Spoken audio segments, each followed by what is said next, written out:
Happy Saturday. One of many times you will see me throughout the next 24 hours. First one is now.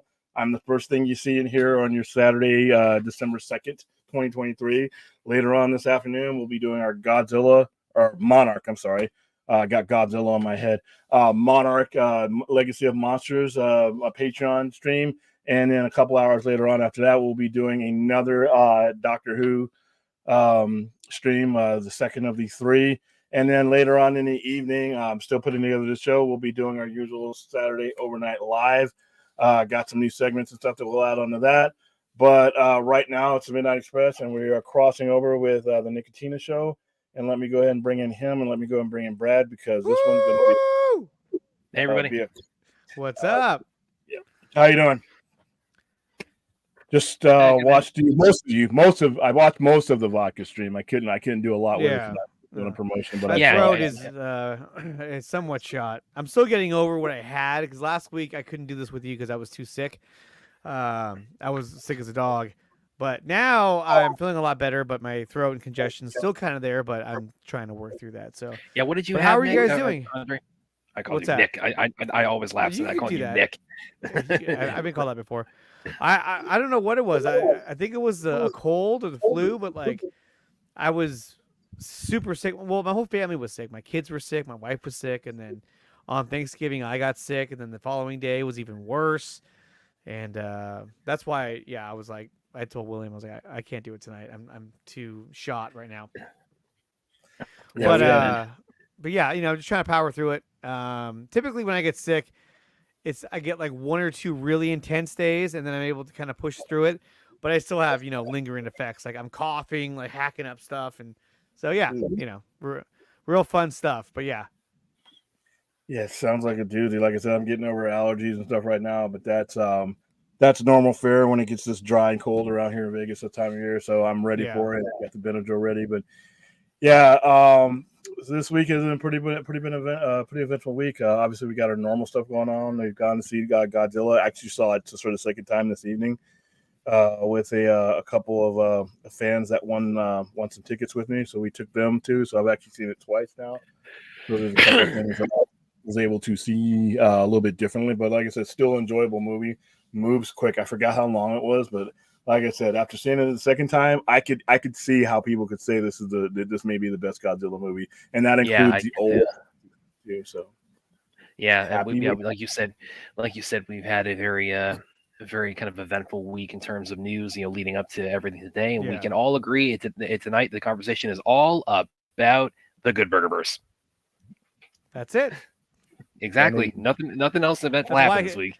That's why I came on. Ever. I mean, that's like it. Good Burger is like, dude, where's my car? Dumb. Yeah. It may take the medal. It may take the medal from dude, where's my car, and that's to me.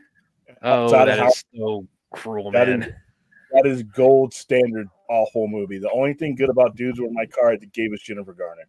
Outside of that, that entire movie, that tattoo scene is absolutely abysmal. The whole movie is ridiculously stupid. It's so stupid. I remember liking it as a kid, but it's like, dude, where's my car? That is a really that's very. I remember that's like single brain cell territory. Oh yeah, when they're beating up the skeleton or the mannequin or whatever, and he's like, "Leave him alone. What did he ever do to you?" Like that was kind of funny, but like there was a lot of it that was just it's just like, oh boy.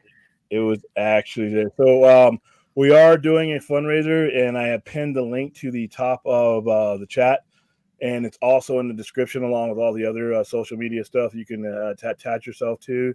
But right now, as of we're 2,300. We're at end day 4, and we are exactly at 2,300. That's awesome, man. That's so cool. So my mom was actually talking to me about this earlier because I shared it on all my social media, and she said she and my dad would go ahead and donate. They haven't done it yet, but they're going to head. But she did make one condition, which was I had to edit. This was on my Facebook, which again, it's like I feel like I barely even use that anymore, other than just it's mostly a lot of it's just work related how I use it. But I did share the link to it on my Facebook, and I typed the way. The blurb I put, I said like me and William would be hosting this, and my mom's kind of a grammar Nazi. She said, "Okay, correct it. Say William and I, or William and myself, and we'll go ahead and donate." So okay, I made sure to take care of that. I plan on cutting you out at the last minute, so she's sort of right now. I'm just kidding. No. Like no link for Brad. Just going, how did you get in? No, but right now we are at a 40 total of 2,300. Like I said, we got off to a quick start. Like I said, Zack Snyder tweeted it like before I even knew it. Like I said, I was literally going inch by inch to try to get this in the hands of anybody, thinking that we were going to have an uphill battle trying to get people to share it, and then that happened. So that took a lot, alleviated that, and got us off to a quick start. Hopefully we can make up. We can get the majority of it before. If it looks like we're going to blow past it, then we'll raise it. But right now I'm going to keep it at 5. We should be at least halfway there by the end of the weekend, because we have our streams throughout the week or the weekend, and we have our my big one tomorrow, which is the 3-hour one, which will be basically like a mini fundraiser in its own. The link will be up there the entire time. So every bit helps. I mean, we have 2 people who have donated $500 a piece. We've had a couple people who've done 100. I mean, 2 times. One of them's done 100 twice. We've had a couple of 50s, 25s, 5s. It all builds up. And like I said, during it will lead up to the event. But basically, what will happen at the event, we'll have a pregame type of show to where it's kind of like watching the Super Bowl. We're gonna have a pregame. We'll have people streaming. We'll be talking about it, what we expect from it. We'll have some professionals on there. Hopefully, if they're there with us, like I said, we have 2 things up against us right now. We have time zones, and we have the fact that it's 3 days before Christmas. So yeah, I mean, it's going to be touch and go. We're going to start the auctions. I'll have auctions for prizes that'll be for the people in store. We're not going to have a lot of people in store because I want to have people in there that can actually interact with the amount of people that'll be on the other side of the screen. So I'm going to be in the middle, and then we'll have the live. So maybe 20, 25 people. Those are going to be mostly invited, but it'll be people that we can actually talk to, and they will have the interaction with you guys on the screen. So you'll have a camera on them, we'll have a camera on you, and then we'll be coordinating that. So I have some Alex Ross stuff that I've ordered, hopefully, and it should be in by then. Same thing we did for the March 18th, 2021, when we gave away some stuff. Have some toys and stuff that we'll have given away, and then I have some other people that might be putting up some stuff that we'll confirm later on. But that'll be the first hour. Then at 5 o'clock, we're going to go right into the movie. We will be doing it on. We will be hosting a YouTube watch party, or not a YouTube watch party, a Netflix watch party. So that all the licensing and all that's out of our hands. It's literally through them. And then the live action people will be watching it in the store. It'll be queued up. We'll be watching the same screen at the same time. So we don't have to worry about syncing up anything like that. Afterwards, we'll do our panels and stuff like that. We'll talk about the movie. If we have any guests, we'll hear from them. Right now, despite what Brad has been saying every night, we expect 0 celebrity types for this. If anything like that happens, it happens, but it's not the goal. The goal are to enjoy the movie, raise money, and raise awareness. If we do those 3 things, it doesn't matter who shows up that day. Well, I should interject here, William, because it's like kind of outside of our discussions. I have actually had some contact, though. This is full disclosure. This is the first time been revealed. I have had some contact with some people who might be considered, fall into the celebrity camp, and they have agreed to join up for the our Revel watch party. And you can actually see these 2 guys right here. Dude, where's my car? Where's your car, dude? Nowhere. It's a great movie. Where's your car, dude? Dude, where's my car? Where's your car, dude? That's the brain. That right there, dude. That's actually a high point of that awful movie. Yeah, that's a high point. Yeah, so we'll be getting that done, and then we'll have some stuff like I said. We'll be doing it, raising funds throughout the thing. Hopefully that'll be right either at we're meeting that number, or we're blowing past it, or we've already blown past it. But either way, it's gonna be a fun night. So if you want to donate, you can. If you can't afford to donate, which hey, times are tough. If you're just spreading the word and spreading the link and spreading the awareness about it, that helps as well. So. Yeah, so we're gonna keep it up a little bit, but we're at 300 right now. No, it's awesome though, because you know what? Like when we did our fundraiser during Christmas time, and we did it the weekend before Christmas, we thought, okay, it might be kind of hard to get people to donate, but a lot of them, you know, they were really grateful to have something to donate towards because they didn't have, you know, people were very generous, and we were very thankful for that. Yeah, Yeah, same here. Same here. we know that feeling now. Yeah. Yeah, and like I said, it was more of a, and then like somebody even commented, I think they could make it for easier to donate because I guess there might the other links that were out there. There's a lot of different links out there. This one we just ran it through AFSP's website. They use this Tiltify. They use this as their as the programming that's on their site. So it took me a few minutes to set it up, and then once we set up the graphic, we set up the hallmarks. Like you can go through all the events in there. You can see the events and the links. You can see about the chair. You can see exactly who the money is going to. Because like right now, this is not none of this is going to the Sci-Fi Center. We don't have bags of money or envelopes. This is going directly to them, and you can kind of see it on the right hand side there. It's actually a link directly to them, so it goes directly to them. And directly to their needs. So I know a lot of times people are, they're worried about donating, and rightfully so, because there's a lot of scammers and a lot of bullshit artists out there. But as you can clearly see, this is verified. It goes directly to American Foundation for Suicide Prevention, and it even tells you can actually, even though I'm going to hope to have members of that society on with us. It actually, if you click on the link in the description, it actually tells you and breaks down where a lot of the money goes to. A lot of it goes to research.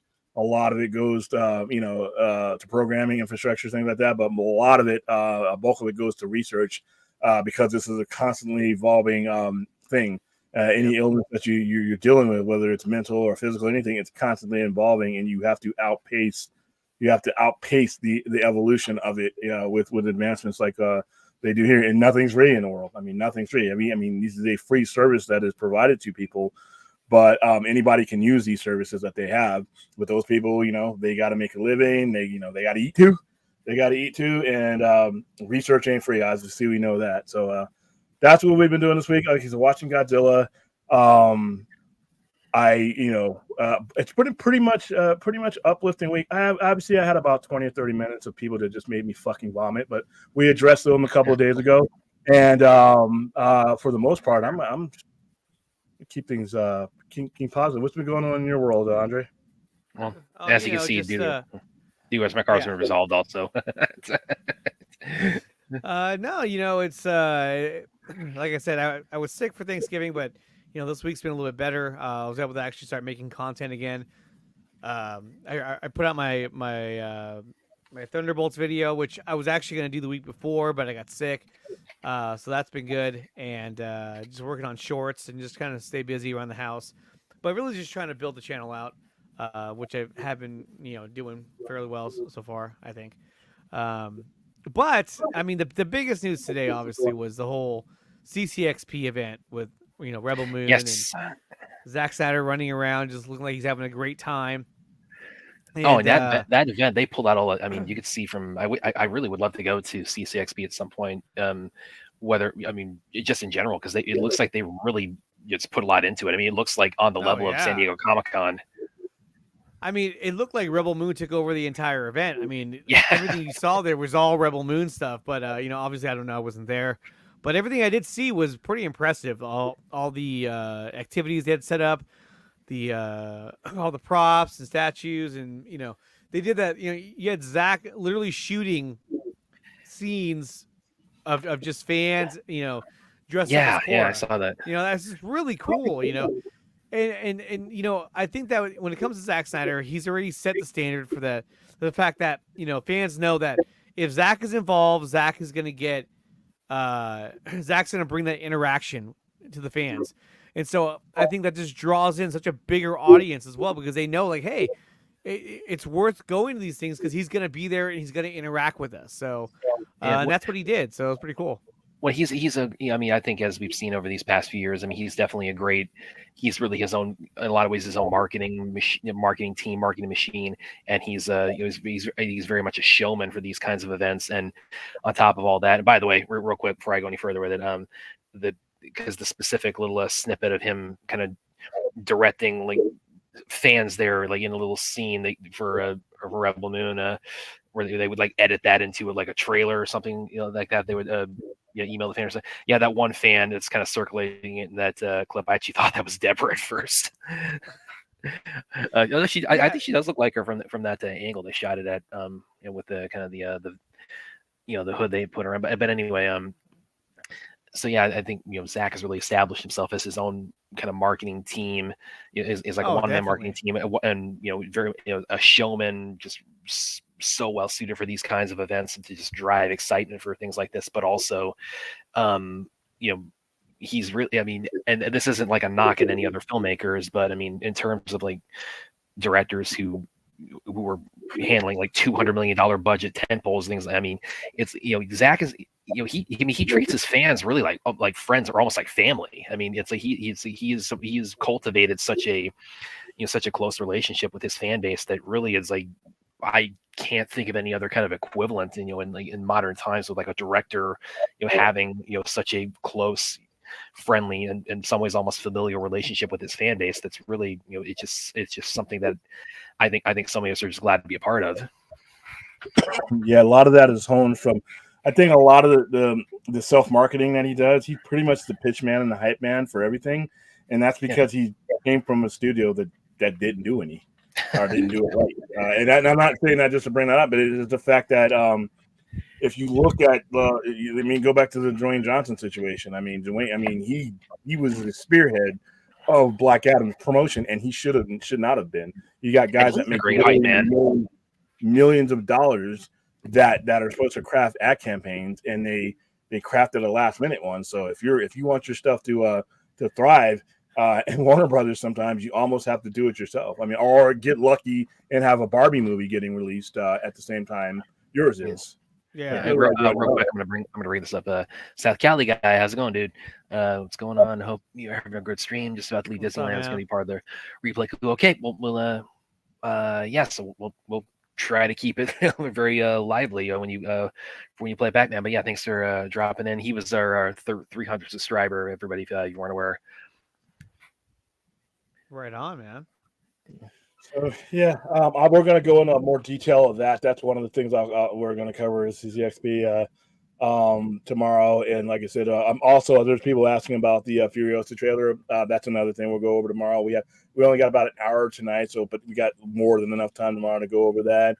The only thing about the Furiosa thing I'll say is, man, if I ever take over the world, I'm going to implement a ban list, but just one of the things on it, prequels. Listen, I know it happens to Mordecai. I know it happens to these people. It gets to the point where I'm not compelled to give a shit of what happens to you if I already know what happens to you. I think Hollywood. People say Hollywood needs to get over franchises. No, franchises drive Hollywood. I need to get over prequels because, like I said, as much as I want to feel compelled about what happens to these characters, I know Furiosa is gonna make it. She's gonna be A-okay. Why? Because I already saw her. Well, but I need to find out how she lost her arm. Okay. Yeah, I want to know how it happened. I could do that in a flashback of an actual, like The Godfather. The Godfather Part 2. If I understand that people want to know how certain things happen, but I just think there's a way to do it sometimes. And Godfather Part 2 to me is the blueprint of doing that type of thing. Tell your story going forward while you're flashing back. Vito is dead by Godfather 2. We know what happened to him. Yeah. We're telling Michael Corleone's story in Godfather 2 at the same time we're telling Vito's origin story, but we're going forward at the same time we're getting right. I mean, like Furiosa looks awesome, and I'm definitely gonna check it out. Like the trailer was phenomenal, but at the same time, it's kind of like I would have wanted to have a continuation of the story as opposed to a prequel that goes back and tells you her story. It's kind of like, okay, well, I'm gonna watch it. It looks awesome, but I mean, where is all this heading to? Like, is there any resolution to the story ever, or is it just going to be just one long story? One film after another. There's also I think it's a fan theory that Tom Hardy. Yes, that he's not Gibson's Mad Max, that he's the adult version of the feral kid, and he's gonna take it on the identity of his childhood hero. Which that's a really fascinating fan theory that I admit I've gone down that rabbit hole. It's like that's really something that's captivating me a lot. I kind of that was cool in that direction. Yeah.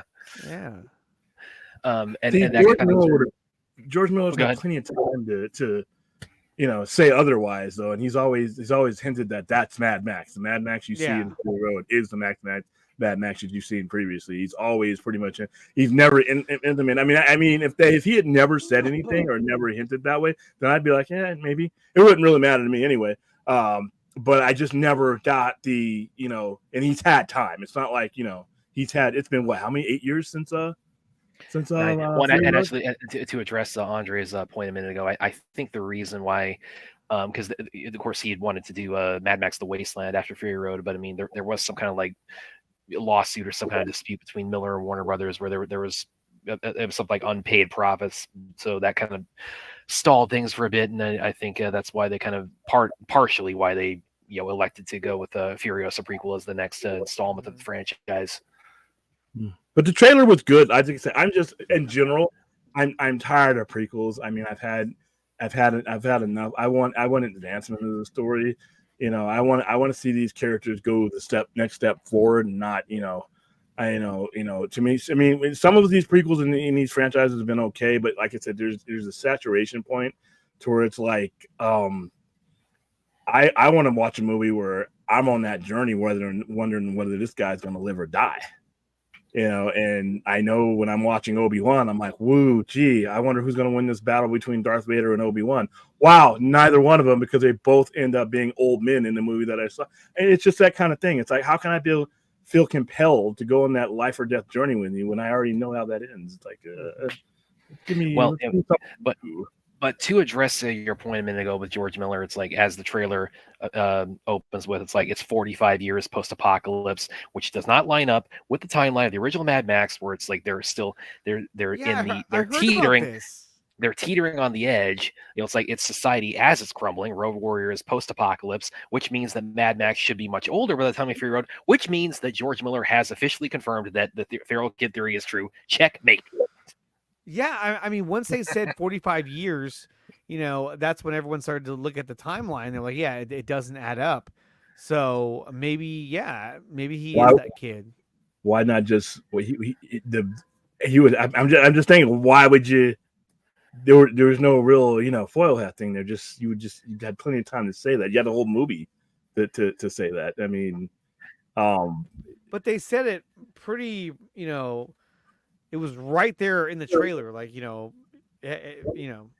pronounced. I mean, it could be like that wasn't something Miller had initially intended, and he's kind of like seen the fan theory and sort of decided to implement that. It's some dangerous territory, man. Yeah, I don't know about that. That's dangerous territory. Listen, I love us fans. I'm one of them, but man, like I said before with the whole James Gunn situation, the whole fan casting. Listen, guys. That's like me working on your nuclear reactor. Let that nuclear dude handle that. He's good at it. We're not good at writing scripts and stuff like that. Don't be going off our conspiracy. Please, George Miller, if you're watching this, don't be just whatever you were intending on doing back in 2015 when you got back on this donkey and rode it through the desert. Continue that donkey journey, because this is sounding a lot like a stretch to me. It's like a stretch that he had plenty of time in a better forum in the previous movie to resolve. And I don't know if that's a swerve that a lot of people would appreciate. That I'll go into some of the details at some point with you about like some of the specific elements of Fury Road and Hardy's performance that people have cited that kind of point to the theory of him being the feral kid. Like one I'll throw out right now is like initially when he's kind of captured by the war boys, his look is he's got the really long hair and the beard, so his look is a lot more unkempt than Gibson's Max ever was. So that's one thing that's just, maybe there's something to this, but there's a whole bunch of other things people have kind of pointed out to sort of say, hey, there might be something to this. It's like that Pink Floyd when you match up Dark Side of the Moon with Wizard of Oz. Yeah, right. You see it? I'm just kidding. Well, speaking of fan theories, we actually kind of have a little bit of a fan question here from Ruth, which is, Brad, you guys are a dynamic duo. Thank you, Ruth. What names would you choose? William.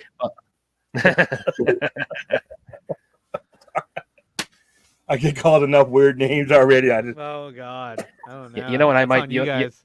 You know what? I might take. Actually, I might do this. This is from This is out of After Earth. Will Smith's name, Cypher Rage. That's my name. I'm part of the Dynamite Duo. It's like I am Cypher Rage. Kung Fu Panda, since you do all the Kung Fu stuff, you write for a Kung Fu thing that just reminds me of Kung Fu Panda every time you say it. So there you go. There you go. William and Kung Fu Panda. Sorry. I let you down, didn't I, Ruth? Sorry. Yeah, we got Droga in here. What's up, Droga? What's And up, you guys were Drogo? both just on the vodka stream a little bit ago. Yeah, Yeah, him with that other dude. That's what I remember. Him fighting with the dude and with the wife beater on. Oh, with Andy. Yeah, that's what they do. Yeah, Andy. He's actually one of my colleagues at Screen Rant. Actually, he's another writer there. Of course, he's a buddy. He's a great dude. So. Oh, yeah, I remember because I didn't have the sound on the entire time because I was doing the Godzilla. All right, I'm looking at pictures of the Feral Kid and Tom Hardy. That would be cool if they did another one, and Mel Gibson showed up as Max. And that would be dope. I'd be like, yes. Yeah, that would be. I'm not saying it's impossible, but I'm not saying why not? I don't know. Yeah, I thought Tom Hardy did really good. I enjoyed his performance in Fury Road. Are either of you familiar with the channel Armchair Directors? No, I'm not. I don't know. They're channel with a couple of indie filmmakers where they they talk about movies and things like that. And they did a video at the time when Fury Road that was where they were breaking down the Feral Kid theory, and they laid out a lot of points about that said, yeah, that does like this kind of like.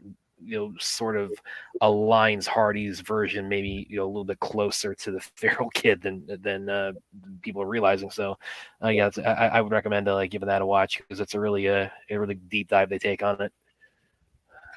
Wow, I didn't know there was that much to it. I was just trying to wait for the next one to come out. And that one I was actually kind of a bit of a Johnny Come Lately on that theory because I didn't catch up on it until actually several months after Fury Road was out, but I mean, apparently this theory really caught fire right when it came out. So, wonder if Miller, if that 45 years thing in the trailer. I wonder if that's is that a little snippet of what's to come in Furiosa? Is he going to allude to any of that further? The biggest thing for me, I took away from the Furiosa trailer, aside from just how awesome it looks in general, is if Chris Hemsworth, between this and Extraction, if he is leaving Thor Love and Thunder behind forever for action movies like this, it's I'm not gonna have any objections because he's almost unrecognizable a little bit. I mean, I didn't realize that was him at first until because he doesn't he looks a little bit different than I'm used to him. Well, he's got a nose prosthetic or something like that. Like I always tell people when they say, well, certain player can't play certain, or this guy should play this guy, or this guy should play this guy over that guy. And I'm like, just remember, there's people that make a lot of money to make people look exactly like whatever director or writer or screenplay guy needs them to look like. The Penguin. I mean, there's some people that can be just made unrecognizable but can still carry out the role. So that's why when I hear fan casting, I'm like, you're getting a guy that looks like the picture of a hero that's in your head, but I don't know what the story is. Like, what's the story that this guy's telling? What kind of whatever. So like I said, and Heath Ledger's Joker was the exact case on that one, because when you think of the Joker before you saw that, everybody's going to have their traditional look on the Joker that's associated with other stories that aren't the ones that were being told. So I'm always careful when it comes to that. But yeah, when I saw Chris Hemsworth, he looked a little bit different, and I'm like, yeah, that's him.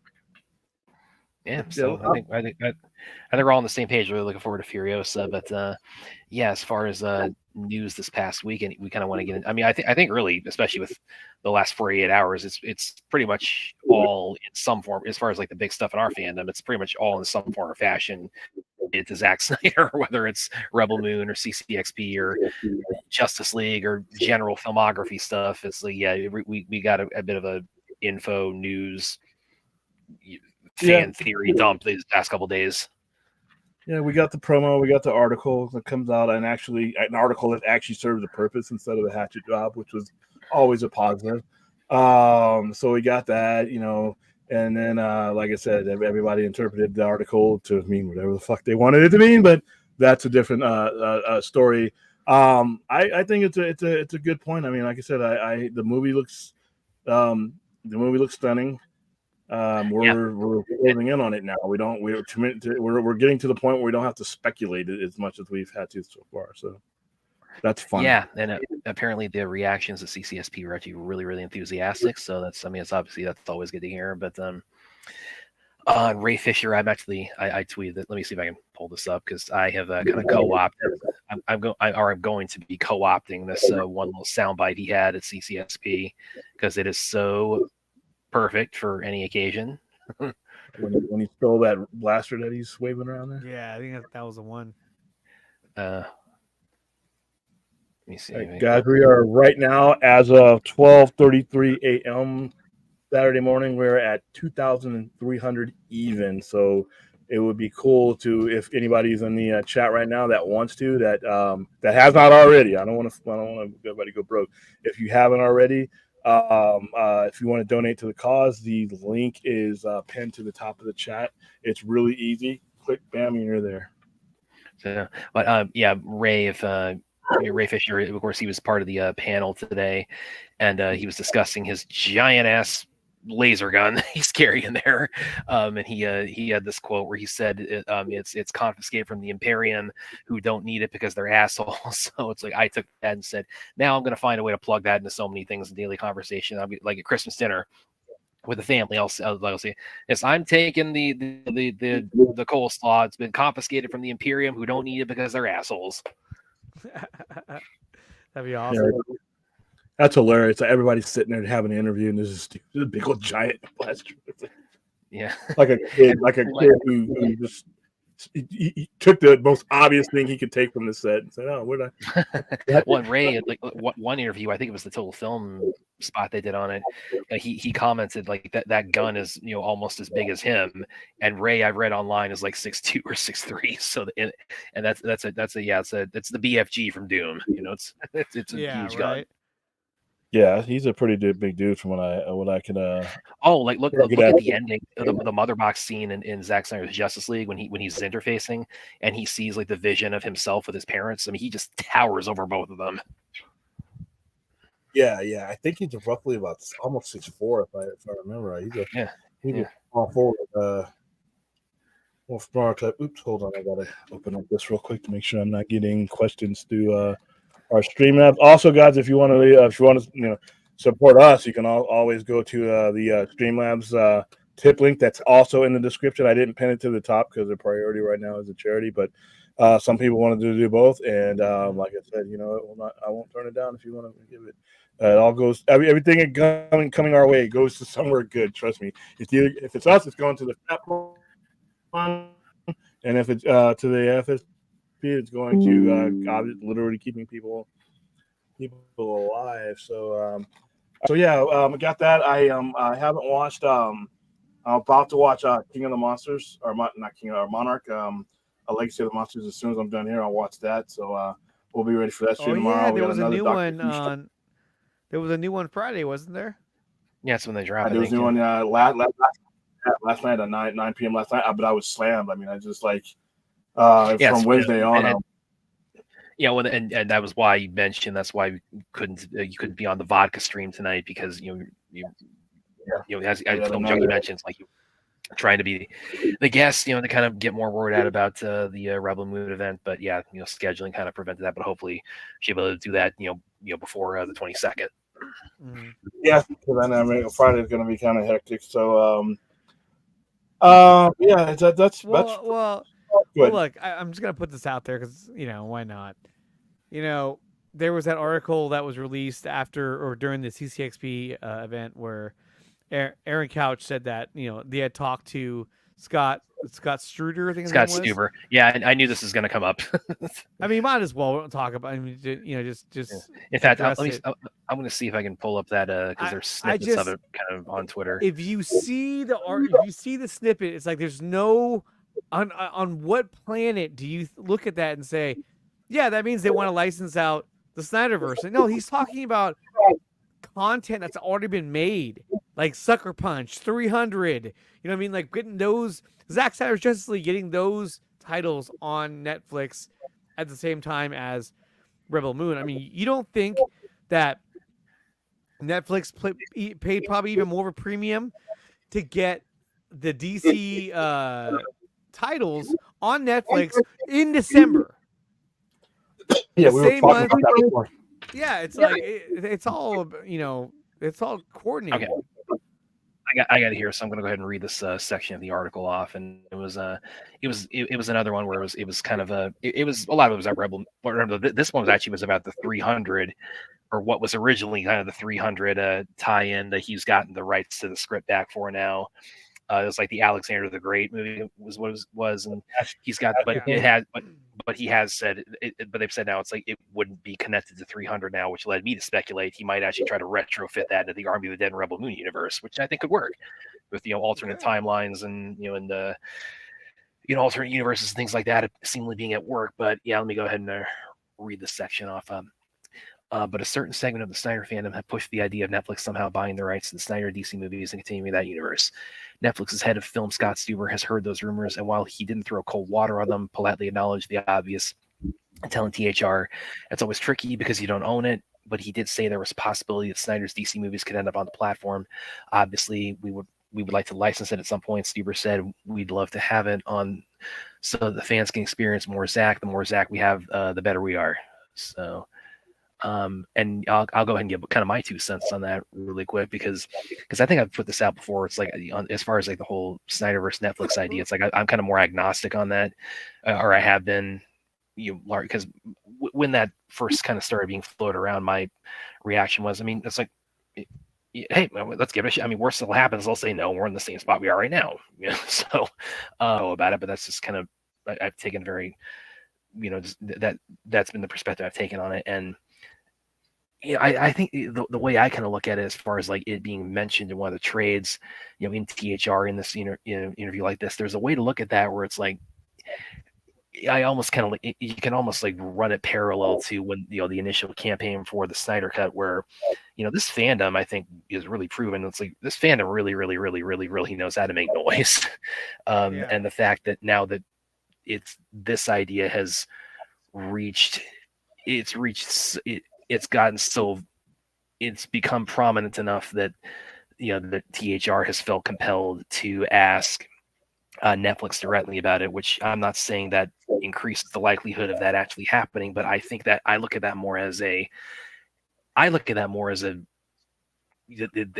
it's further evidence that the interest in it is still very much a lingering thing as far as like the general conversation of DC on film, and I don't think that's something that really can be overlooked.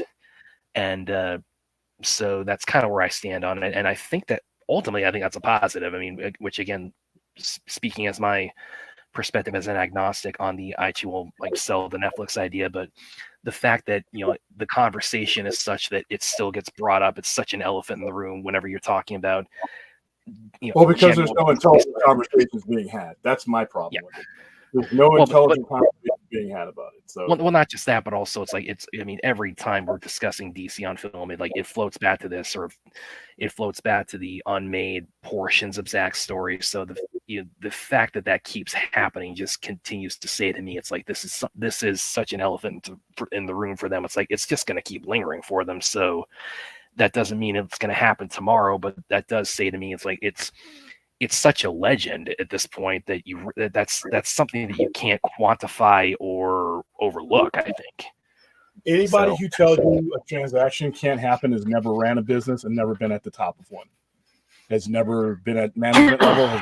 Anybody tells you, and I don't care what the subject is, what the product is, anybody that tells you and definitively tells you that something can't happen that is based on a transaction is basically talking out of areas that where with just history of mankind and governments have shown you that if there's money to be made, then fanboy logic doesn't dictate that. Yeah, fanboy, and that's the thing about this entire Netflix thing that just aggravated me on either end of it since it came down to this day, and we're sitting at 12:40 a.m. December 2nd, 2023. The reasons for or against have been some of the dumbest shit that I've ever had pass through my ear hole. I mean, the argument for in the argument against, be honest with you, and I said this, I'm on record for months now on this one, has been some of the dumb. It would be better for me to listen to fucking canines learn to speak English than to listen to some of the arguments against or for this, because they've all been the same level of knuckle dragging. If there's a transaction to be made, then there's a transaction, then it'll be made. All this is, first of all, there would never be any sell Netflix. I did what, a half hour on that the other. Yeah, I mean, you think it's like, it's couched in those terms because again, it's like it's short. Well, and it's well into a hashtag, but like how to fucking get better. Like I said, otherwise it's just the same as me talking to a damn Pomeranian. And I'm not like you. It's the same thing as having a Pomeranian say, read me poetry. If the terminology doesn't get better and people don't do any research about how a dynamic of something like this can happen, it's literally the same as me saying, dog, read me the alphabet. Dog, read me Shakespeare.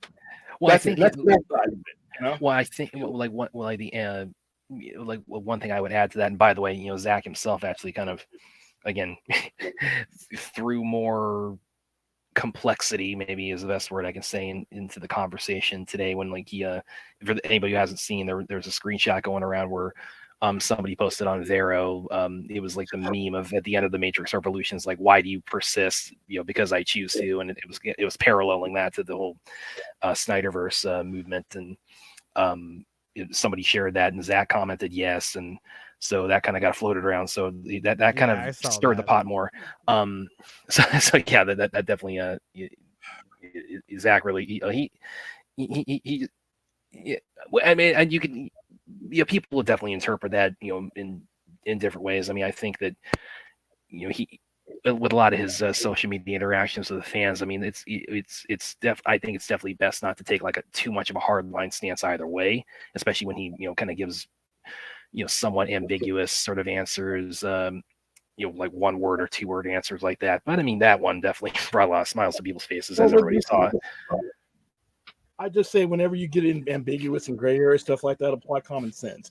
Like I said, on the one end, anybody who tells you that a transaction can't take place or will never take place and gives you a bunch of bullshit reasons that aren't attached to those numbers or anything like that is basically just saying some shit. Because William, real quick, just check your DMs real quick, because I just messaged you something that Droga asked me about. But yeah, let's go back to your point. Let's the bare bones dynamic is this. You got a company with you got a company in Warner Brothers Discovery, and I looked at the sheet today. They opened up with $56 billion of debt, and they've shaved off $12 billion of that debt. So you're talking for the one who currently Zaslav would be making that decision, along with the CFO and the chairman of the board, are not fanboys, are not going to get into an argument with fanboys about move on or sell. They don't give a fuck about either of those people.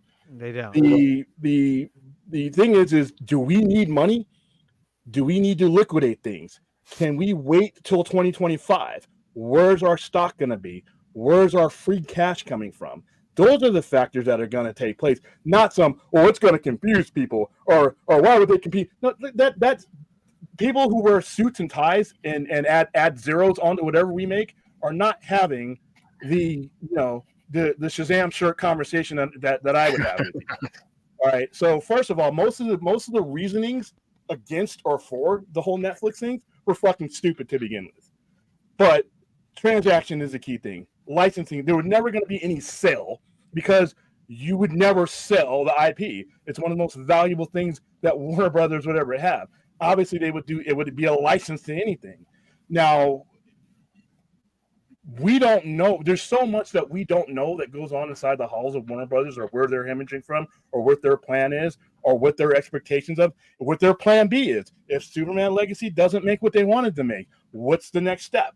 We have our fanboy things. We have fanboys out there, like I said, that assume that new and different means automatically successful.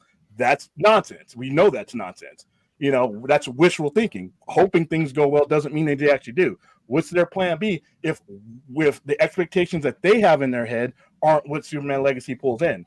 then where's their revenue sheet going there? There's a whole bunch of things that are part of the conversation about whether somebody would make a transaction or not make a transaction. Well, and like again, to kind of go back to what I was starting to add a minute ago, one thing it's like I think that I would personally like to see shift in the conversation around that is it really has taken on such a tone of just snark and a lot of sneering. It's really just, and that's like, I mean, full disclosure, I mean, and this isn't directed to anybody here, but I mean, there are people, I mean, in the community, YouTubers, podcasters, or general fans who, I mean, I at one point might have considered myself cordial with, or viewers of. It's like I'd had to stop watching their stuff or had to mute them on social media because I don't make like a big stink about it, but I mean, it's kind of at a point where it's like, listen, if all you're gonna do is just mock and sneer at people who are expressing a desire for something, it's like I just can't listen to that for like 2 hours of a stream, every other night. And I don't have to agree with people, but if you're going to, if you've never licensed anything, or if you've never been in a licensing agreement, or had one, or had to sign off on one, anything like that, stop guessing. Stop guessing. If your reasoning has more questions one way or another, then fucking stop. Stop right there. Stop right there. Because the conversation has gotten just crazy on either end of it. It's either the people who want it to be done don't seem to have the proper dynamics of how something that would ever be done. The people who absolutely say something can't be done are, for the most part, in my opinion, have never. And I've listened till I just stopped listening. Where are the mechanics of your thought process? That's all I'm asking. I'm not even asking one way or another, because things are going to happen as they happen one way or another. It's all going to come down to money and transactions. That's what it's going to, not fanboy logic, money and transactions.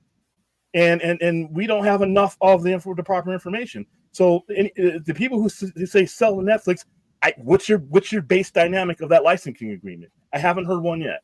And then the other people who say the other way around, I like I said, it's the same thing. It's like talking to a Pomeranian and expecting him to say, yeah, William, I understand what you're talking about. Why don't we discuss splitting the atom and talk? Let's have conversations about plutonium. If you're not going to employ those dynamics, either side, then the conversation is useless. It's useless. And all it does is provide a vessel for people just to mock one side or the other, having victory laps over bullshit. So yeah, I'm kind of, I understand the conversation is going to come up, but it's like I said, if you are not one way or another, and I'm not even picking a side tonight. How about that? If you are not going to employ the proper dynamics that are necessary to have that, much of which we do not have because we're not in that corner office. Literally, if you have a dog right now, if you have any animal that has no business speaking to you, let's go ahead and the snake, whatever it is, go ahead and carry on a conversation with that animal, because you're having the same conversation as you are when you have this kind of conversation without all the specifics that we are never going to have, and most people are not even going to employ. Even the dynamics that are out there now, they jump over that and into the bullshit. And so it's like it's basically like playing with a grenade after you've already pulled the pin. Or a burger as the fun. Yeah, as a fun fun center. I want to split the burger. It sounds good. But as kind of my point that I was coming in on the earlier, as I said, Jay, again, looking at it from, as I described myself, as an agnostic on the Netflix Snyderverse idea, but again, the fact that it's the fandom has made enough of has made the topic enough of a presence that THR felt compelled to include this in an article and discuss and actually ask Netflix about it. That's not me taking that as a sign that they're signing the deal and it's going to happen next week. That's me more as a sign of just the topic. It's it's in the zeitgeist, and as you said, it's like it's right. Yeah, it's weight to everything William and I keep saying about the resolution. The elephant in the room that continues to haunt DC as it relates to the unfinished portion of the Snyderverse JL arc. So that's kind of where I stand on that. But obviously we knew that was going to be a big topic once that was part of it. If you want something out of anybody, you have to talk to them in the language that they speak. And right now, David Zaslav and Warner Bros. Discovery are speaking in the language of hard quick cash. And that's what it would come down to. What would be the leverage? What would be the pros and cons? And I'll have an objective conversation of if you're ever going to bring this up, anybody's ever going to bring this topic up again, don't bring it up just to bash somebody and do some victory lap like you won something. Like, that to me was ridiculous. But what are the pros and cons? Where's the company at that we're talking about? I mean, how much debt, how long can they sit on that debt? He said in an article today that debt is an existential threat to the company. And that's his words. So he has to get that managed down. When you're looking at doing all this stuff, making all these cutbacks, what can you buy? What can you merge? What can you sell? That's where your conversation needs to start and begin and end. Not if you're tired of a fan base or this fan base is too extreme. What you speak the language that the people who are going to make the final decision are going to make. And so far, I haven't heard it. I haven't.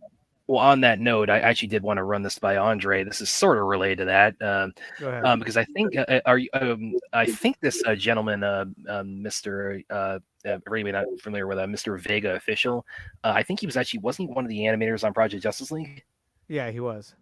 Yeah, and everybody not familiar, he's been doing a lot of kind of a 3D animated art of the Nightmare and Darkseid and he does a lot of those. Yeah. Oh, and he does some damn good ones. This guy's really, really good. I'd love to shake his hand, but he actually just posted and one a little bit earlier. I thought I'd go ahead and share here, and he's doing a new thing with the last couple of these where he's actually kind of starting to combine a little bit of like Zach's filmography. Like he had the one where the Nightmare Flash throws the kryptonite spear and it cuts Superman's cheek.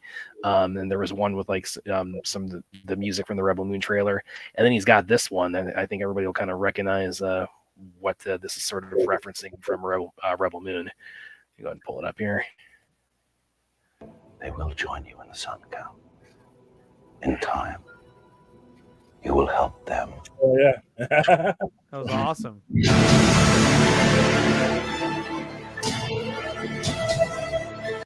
It'll kick off.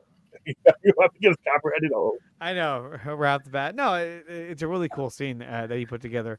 Well, yeah, and them coming off the ship. That's that's the Rebel Moon kind of tie-in.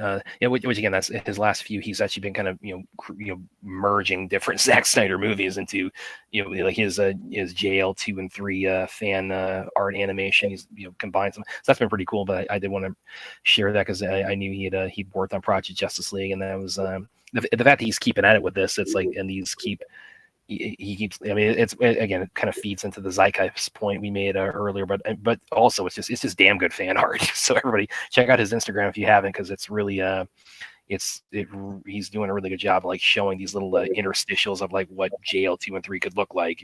In the scenario we would actually get to see them at some point. And to be fair, because I don't want to come off as not wanting to have the conversation is not a valid one to have. I just think the structure in which it's been had since it's come up is literally, like I said, talking to a dog. But here's the thing, though. Either way, and I've said this before, if somebody wants to believe it can happen, show me on the part on the doll where it hurts you personally. Let them. Like I said, if a grown man in his 70s wants to believe that 8 reindeer and a fat man are going to land on his roof on Christmas Eve, then let him, unless he's screwing with me, screwing in my front yard. Other than that, I just, everybody gets involved in these conversations. They voluntarily get involved. When one side says they're tired of a certain fan base, most of the time it's because they take it upon themselves to engage that fan base. If there's two drunks at a bar having an incoherent conversation about sports, I'm not going to pull up a stool and get in between them and try to add to that or listen to that. I'm going to find another table. I'm going to find another bar. Most of this stuff that we saw this week is sorry, Droga. To reiterate, check your DMs because Droga did just message me about something, but. Most of this interaction that causes these issues is self-inflicted. You chose to turn your car on the side of the road and get out and get in that fight. So that's how I feel about that. I'll check these right now. My Twitter DMs. Yeah, let me pull this one up because I do like this. I have no idea who you are, Brad, but you're making points. Well, thank you. I do my best. Please. Not tonight because I'm exhausted. Yeah, my this has been a long day, so we'll have a chance for that, Joga, tomorrow. We'll have plenty of time to do all that tomorrow. So, but that's a 3-hour show. But today has been a long week. Like I said, I think it's been a happy week. I'm happy. Don't get me wrong. I'm happy. It's just that like you said, it inevitably comes back to a certain conversation, a certain topic, which I don't mind having. But listen, if you're going to come to the table and have a conversation, like I said, you can't come to a table about Magic the Gathering and you've never played the game. I'm not even going to give you a chair. All you're going to do is mess up my game. So we're having conversations that literally none of us, myself included, are really qualified to have, and that causes friction. That causes people to take aim at each other. And like I said, what I saw the other night when that article came out, I'm like, what? You know, and so that kind of thing. And we're never, incompletion is failure. All right, incompletion is failure. All right, in Snyder arc, regardless of how you feel about Zack Snyder and how you feel about his fans, is irrelevant. Incompletion is perceived failure. And when you have that failure hangs over you. Your A grade gets you to another A grade. That F grade, that stops you. All right. So whenever the reason why the conversation always keeps coming back to certain things because of the incompletion. I can't blame people. I don't go through it all the time because I got a lot of other stuff going on. But I can't blame people and assail people for wanting that completion any more than I can assail people who are assuming this next phase is going to be the greatest thing since they invented sliced bread. So. Well, William, on that note, I think Andre has to go ahead and dip out. You're still dealing with a little bit of the illness from last week. My throat's killing me. So, guys, we're glad you're feeling better, but hopefully you'll be completely out of the woods by next week. Yeah, I think so. If you are available on the 22nd, I'd love to have you. Yeah, yes, if I am, I'll absolutely. let you know. Definitely. All right, thanks for being here. All right, guys, I'll see you next time. All right.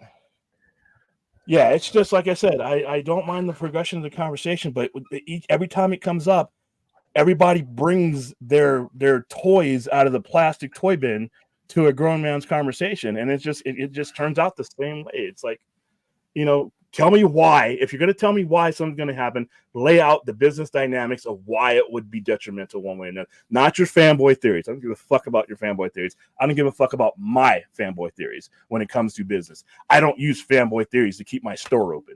That's stupid. So if you're going to talk about what a business will do or not do, come up with the same language that they're going to use to do or not do it. Isn't that fair enough? Yes, but unfortunately, on the point of fanboy theories, we still the only disagreement I would have is they have to just verify the feral kid one. I'm good. Oh, Jesus Christ! you and Fruhickey and Fox Mulder and but like I said, you know what? That theory being true, it wouldn't. I just wonder why it's just not coming up. But if I get if I see Mel Gibson as Mad Max again, that and it confirms that'd be kind of a cool moment. I mean, maybe it's something they kept in. I mean, it's not going to stop me from seeing Furiosa. I just wish they would go in the direction of let's give me all these franchises. I want to and I'm enjoying Monarch, but Monarch is doing it sort of right because you're still in 2015. But we don't know if they're going to. I have a feeling at the end of Monarch they're going to jump ahead, and that's going to lead you into. I think so too. Yeah. So that's how you do it right. You can tell your past story, but tell your future story too. That's all. But I'm going to pull this one up from Ruth, which Brad, your workout marks look sorry. You're going to yeah. Which for those of you that know, I shared on my Twitter a little bit ago some bruises and a friction burn I got on my arms from a training at my dojo this past week, and it's like I mean it's not as painful as it looks. It's just I just thought those looked pretty gnarly. I thought I'd share them. So I'm not like in horrible pain for it or anything, but yeah, I mean, if I damn, to, like mosquito bite. So you're looking at them right now? Yeah. You want me to pull them up? No, they're gross. Don't pull them up. Okay. Other countries are eating. Let's hit the chat. I've ignored the chat. I'm sorry, chat. There's bruises from sparring and things like that, but I mean, it's like as far as like clips, Ruth. I mean, if I for like next test or like next time we're having like any kind of like big thing, if we got cameras around, it's like I'll see what I can do there. Yeah, won't show his face, but it'll show his bruises. Yeah. Well, yeah. Well, I also need to step through that too. So maybe, maybe once I get to that point. By the time you show your face, you'll have black eyes from a sparring section. That'd be hilarious. All right, but yeah.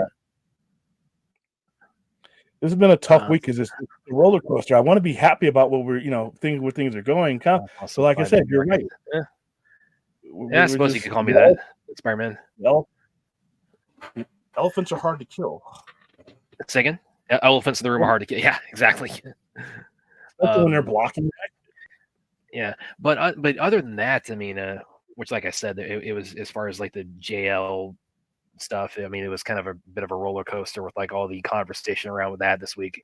I think ultimately I kind of land a little bit more with a smile on my face with how it's ended with with everything I just said as far as like the zeitgeist point with it being in the THR article, but then of course obviously with all the Rebel Moon stuff, I mean that's just been just phenomenal with everything we've seen so far. With the again they just went.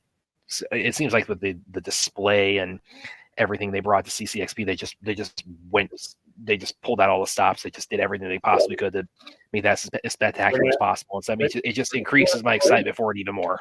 I just can't wait to see this movie. They're bringing out to LA too, or is that just them? Is that exclusively for CCXP? Say again? Are they bringing that to all the places that they're doing this premiere to, or is that just CCXP? I think that was just CCXP. So, because I mean, it was the first time they showed the movie publicly, so that was kind of like the de facto world premiere. I mean, I can't speak to like what the LA premiere or anything like that is going to, whether that's going to have like, again, have everything they saw in terms of like having some of the creatures for the movies displayed or some of the sets replicated, but we'll see. But it just that just did nothing but just make me look forward to it even more than I already am. And it's Rebel Moon, I think, is I've kind of made the point. I'm such a John Wick fan. Like anytime a new John Wick comes out, I can all but guarantee it's going to be my number one for the year. And as of right now, John Wick 4 is my number one for 2023. And Rebel Moon, I think, is the only thing I can see potentially surpassing that this year. And kind of breaking that record, and I think it just I'm getting a good feeling it'll be able to do that. Yeah, come on, Godzilla didn't surpass John Wick. All right, Larry, I got your super chat. Didn't Zach and Patrick Wilson say they'd be down for Watchmen? If yes, I'd love it. If I'd also love a season 2 of the HBO show. So would I. Which I think Lindoff said he might be down for. What's your opinion? More Watchmen cinematically? I don't want to see any more Watchmen cinematically simply because of how they ended it there.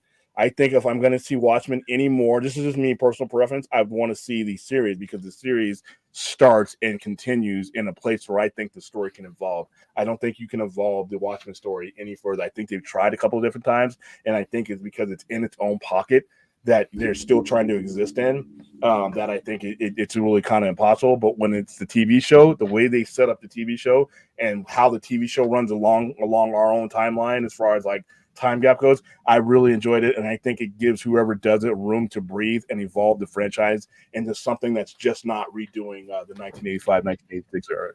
That's just my opinion though. But, I would, any Watchmen I got, I'll take. I'll take any Watchmen I get. All right, here's a good one. This is actually very pertinent to me from that RJ just dropped here. AMC Silent Night. Yeah, I just saw that a few hours ago. Actually, RJ, I just saw Silent Night tonight. I really dug it. It's it's John Woo's it's his first stateside movie in about 20 years, and it's Joel Kinnaman as this guy who he gets shot in the throat. He loses his voice, and he's on this revenge mission to avenge his son who gets killed. He and his family kind of get caught in the crossfire in this gang war. So yeah, it's just if you're a John Woo fan at all, I think you'll really dig Silent Night. I didn't realize until seeing it how much of a pun that title is, because yes, it is a Christmas action movie, but also Silent Night, because this movie has very, very, very little dialogue in it. I just put the chat, not the chat. I just put the oh, thank you for the support, Larry. I just put the donation link in there already. William deserves to go on a hot bubble bath. Yeah, it's gonna be like I said, today was just a lot going on today, and just like you have to maintain a certain tempo to stay afloat. at this time of year, and then with a business, a small business, there is no such thing as wading in the water. You got to be swimming at all times. If you stop, you sink. That's the way this time of year is. That's the way the last 3 years have been. So yeah, and I got to do it on all levels: the physical media, the media, material level at the store, and like what we're doing now, raising the exposure. And like I said, another thing I'm gonna start doing as of tomorrow is you're gonna start see me integrating. I'm gonna start selling you guys some stuff on this damn thing. Or making you aware of some of the stuff, and some of the stuff you guys will be able to buy. You'll be able to buy at a discount while you're watching the show. Only you guys on our YouTube shows will be able to get the discount that I'm giving on some of the stuff tomorrow. It's not going to be a QVC thing, but I'm gonna put the link up there, and I'm going to have the link, and I'm going to have the QR code, and you will be able to apply a code that I will give you that night, tomorrow or later this evening. And you'll be able to get some pretty good stuff if you want to buy it on there for Christmas. And some of you guys, depending on what you buy, will get free shipping. So if it's too big, we can't. But if it's a smaller item, think about it. But yeah, so like I said, wrapping up the this week is in articles and stuff like that. When I bring back the ban list, I'm not saying we can't talk this conversation, but there's going to have to be it's going to be like a key. You can't get into the room where the conversation is being had if you don't have the right key. And that means an actual, business dynamic, numbers based why or why not. Like I said, I am the biggest fanboy I know, but I also know my mindset. If I just used the fanboy mindset, I'd be out of business already. I'd be done. All right, nothing I apply to the business dynamics of the Sci-Fi Center is coming from the same type of logic people say things can't happen or happen. And nobody yet, and we've been at this for quite a while now, nobody's come up with an actual real pro or con, and when it happens, and that's when people have to walk stuff back. But it's about dollars. It's about the need for money and the desperation for money, the desperation for liquidation. Like we always say that if it's Steven Spielberg or what's the other one that we said, Keanu Reeves or somebody comes to these guys. Well, Keanu is coming with them with Constantine too. Yeah. But if somebody comes to them and says we want to purchase a license to do this, they're going to pay for it, and we're going to give you this amount of money, and you get the distribution rights. If we ever put it in the theater, you get the distribution rights. If we ever go to physical media, here's your cut. If it goes into merchandise, here's your cut. You know why? Because it's all profit. So when you ask why somebody would ever do something like that, if they're hurting for money and they need profit, that's the only reason that they need. Us fanboys, we are not going to be at that table. We are not even going to be on the floor. We're not even going to be in the building. But if an offer is made and it makes financial sense, and the stockholders, you have an obligation to your stockholders to decrease the debt and increase their stock prices and increase the raw on-hand cash that you have available for certain things, then you cannot say and not look like a fool, say that something like that could never happen. You just can't. You cannot say, and never say never about any of these things. Never say never about things. Nixon went to China. After China helped cause the deaths of 53,000 Americans by backing North Korea. 20 years later, Mao Zedong and Richard Nixon are shaking hands. Never say never. It doesn't matter what it is. All the bridges. There's something for it that Spider-Man was asking me to bring up. Sorry to interrupt. Yeah. But all bridges that are worth having are fireproof. So you never know. Do you have Absolute Kingdom Come? Are you talking about the one with the slipcover? The hardcover, the slipcover hardcover? I think that's the Absolute Kingdom Come. I think I do have that. Pretty pricey. Richard Nixon, the actor who was vice president, Jerry Lewis. I suppose Jane Fonda is the first lady. And 36 I forget the guys who's Treasury the Secretary. 37 president of the United States. But like I said, it comes down to a transaction. The first thing you should ask yourself before you get into the fanboy discussions, is there money to be made? Is there money to be made? Is there exposure to be had? Is there leverage to be had? And if any of those three are it doesn't matter what the topic is. Doesn't matter what the topic is. And that's what I think when we get down a rabbit hole is we, like I said before, we attach our feelings about these things and we attach the names and we attach the characters and all that to a business transaction that really doesn't bear any of the weight to that. It's all going to come down to what's my fourth quarter earnings for Warner Brothers Discovery. I have to get on a conference call, financial conference call, where our stockholders are they going to be happy with me or not? Or are they going to approve a lot of the stuff that I want to do if we don't have the type of cash that they want to have on hand? There's all kinds of questions that have to be answered, and we're not in any of those conversations. So yeah. All right. So where are we at? We're still at 23. Oh well, we didn't make $1 doing this one, but I can't complain. We've made a lot in the last 4 days. You know, like I said, my folks, they're going to be donating because when they saw I was part of this, so they should be seeing that in there pretty soon. No, I haven't. Dude, and this is I'm sad. I'm the biggest Whovian I know, and I've been behind on all my Who stuff. William, did you see the new photos of the synopsis for Doctor Who's Christmas special, The Church of Ruby Road, first episode with the new Doctor? We got Christmas babies and goblins. I've heard about that, but I have not seen the stills from it yet. And I don't even know if is there a trailer out for the Christmas special. If so, I have not seen it. But we're gonna talk some Who tomorrow because we're gonna watch. I think the second one is out tomorrow. And I got my Disney Plus account, and all that fixed, so we don't have to go through the goofiness that we went through last week. We endured it last week, but yeah. So we got that going on tomorrow. We got Monarch going on tomorrow or today, and then we got our overnighter going on today. So like I said, we're going to. I'm going to be literally running around the store, sitting down in front of a camera, and then running in front of customers. So.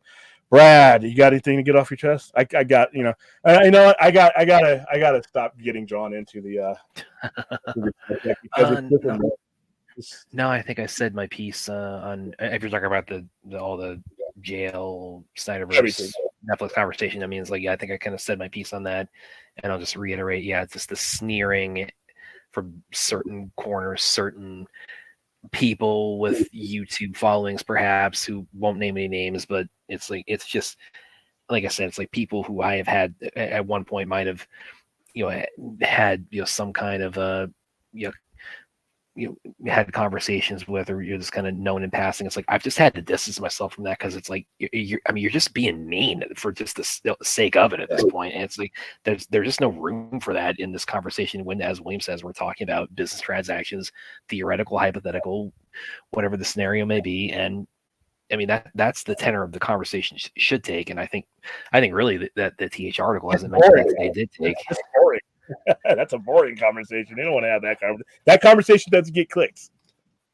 Yeah, so. but yeah, I kind of said I kind of got my thoughts on that. But otherwise, yeah, this kind of sums it up as far as like stuff that's immediately upcoming. So I cannot. 20 seconds. Yeah, in less than 3 weeks now. It has now been 20 days, 20 months. Everything else is. Yeah, with the linger effects, and thank God Zach got 1 and 2 both in the can before the strike. So, I can't wait to see it. And I think we kind of got as far as like the main topics tonight. We kind of really got our thoughts on that. We're probably going to talk a little more about it tomorrow evening during the regular show. But that is something I have. Second, go ahead. I promise you, audience, that is the last time you're going to hear me address that situation. Because unless you guys as the audience actually bring something useful to the conversation, that's the last time I'm going to discuss the Netflix thing personally. Brad, you are free to discuss it as much as you want to, but I am not going to bring it up either way because until I see either side of the argument come to the grown man's table with something other than their Legos, then it's just like I said, I talking to a dog and hoping the dog talks back. Yeah. Well, as Ruth says, less than 3 weeks. Woohoo! And yes, that's so yeah. Again, we'll probably talk a lot more about that tomorrow during the regular show. But that was something I want to get off my chest for a while. It's like again, I won't go into I won't name anybody specifically, but I've had to mute people. I've had to just not follow certain accounts anymore because it's like it's just it's like I don't have at this point in my life, the bandwidth or the patience to tune in for things where it's like all that's going to happen is like I'm just going to watch people just getting sneered at and getting spoken down to and getting lectured for hours on end. I was right. And especially if it involves like putting like other YouTubers or other people's names in the thumbnail as a like. Yeah. Let's have like a big mock session about this guy. It's like, even if I don't have any particular strong feelings, positive or negative, about the individual in question who's being singled out in the thumbnail, it's like, I just don't, that's not why I want to be part of this community. So I'm shutting all that out of my. And like I said, I don't necessarily agree with either side of neither side of this argument is ever going to end up. The only goofball that's going to end up on my thumbnail is the one you see in the upper right-hand corner behind that clock. That's me or you or a cartoon of you. The only people that are going to end up on our thumbnails or on our page are people that are actually participating in what we are doing. But I'm not. I promise you guys you can tear me up if I ever do this. You guys will be my policeman on this. If I get to the point where it becomes a targeting thing, or I start streaming about people I don't like, or streaming about misery and all that, I will shut this channel down. I'll shut it down. It's just not worth it to me. It's not what people, our community is small as it is. It's not what they come here for, to be honest with you. They come here to be lifted up, and I do my best to try to do that. So I'm going to stray away from certain conversations because I don't think until the proper tools are enacted, we can have a conversation that's not going to be me just just like what do you do? What are we doing? And to be honest with you, I just think the majority of our people come here for what we've been providing. So the Netflix topic, guys, is as far as hearing from me, is officially banned unless we get something new from a company, however long that takes or doesn't take, never happens. The Netflix topic is on the ban list because, like I said, I can talk to a dog off screen. I don't need to carry on an incoherent conversation using our YouTube channel. I just don't want to do that unless you're going to come, like I said, with numbers and dynamics and things like that actually matter. Then it's a banned topic. So this will be it. This is 1:19 a.m. This is the last time I'm gonna talk about it personally. So if I bring it up again, it's going to be just pretty much in the same way I did tonight, where it just talking about the larger picture of just the place the whole topic has in the zeitgeist, especially as it relates to DC and why that feeds into how everything we say about resolution and as far as like DC and the JL story. So yeah, that's kind of that's where I'll keep it at. Even if once again, now we push that topic off the table, I will say it again. I will say it. Incompletion is failure. And if you're okay with that incompletion, understand what that failure means going forward. You can't move on to the next grade, for the most part with an F. Right? You can't. Incompletion is failure. It's like 1,000-pound lead weight that weighs on any type of success you may or may want to have, and it robs you of the benefit of the doubt. It robs you of that, a good assumption that what you're about to produce is going to blow my socks off. That's what it is. And people, like I said, it is. That's not my fault. That's not a Snyder fan's fault. That's not anybody's fault, but the people who manage it are in currently management. But make no mistake, incompletion is failure. All right, continuity breeds cash because that builds faith. Like I said, that trust in you're going to come through for me every time I give you my money is really powerful. When they put down their money, they're not just buying that moment that they're plopping it down for right then and there. They're buying into an entire vision. And if they don't think that vision is going to be carried out, you're going to have a hard time getting that money. So I hope it all works out for all involved. But like I said, if not, we got other stuff to talk about too. So, all right, guys, where can they find you, Brad? You guys, well, real quick, one here from Ruth I wanted to highlight. Wayne Brad, hopes, passion, and love for all things sci-fi is what we're here for. Thank you, Ruth. That's what we're going to stick to. So, But as always, with everything we just laid out about the stuff that annoys us, it is, of course, my fault. But yeah, you guys can find me on Twitter on Vero. You can find me here and there on Facebook. And of course, you can find my writing on Kung Fu Kingdom on Screen Rant. And of course, you can find me here on the Sci-Fi Center, just breaking down all this good nerd shit. Yeah, and if you enjoy our content, clear a spot on your schedule tomorrow. 'Cause boy, are we coming at you with a few hours of it. All right, guys, I'm gonna go. There is a and real quick, yeah, because rather like I don't know, like what's how am I trying to put this? It was relating to a little bit more of what we were talking about earlier. I just wanted like one final point I want to make on that, and I actually am totally lying about that because this is my sign off for this evening. Oh, son of bitches. Dude, where's my car? Where's your Getting car, dude? worse. I didn't think you could get worse than Good Burger, but you chose a movie of equal Where's your car, dude? less value. Where's my car? Stop making stop. All right. Good night, everybody. Good night. Good night, guys.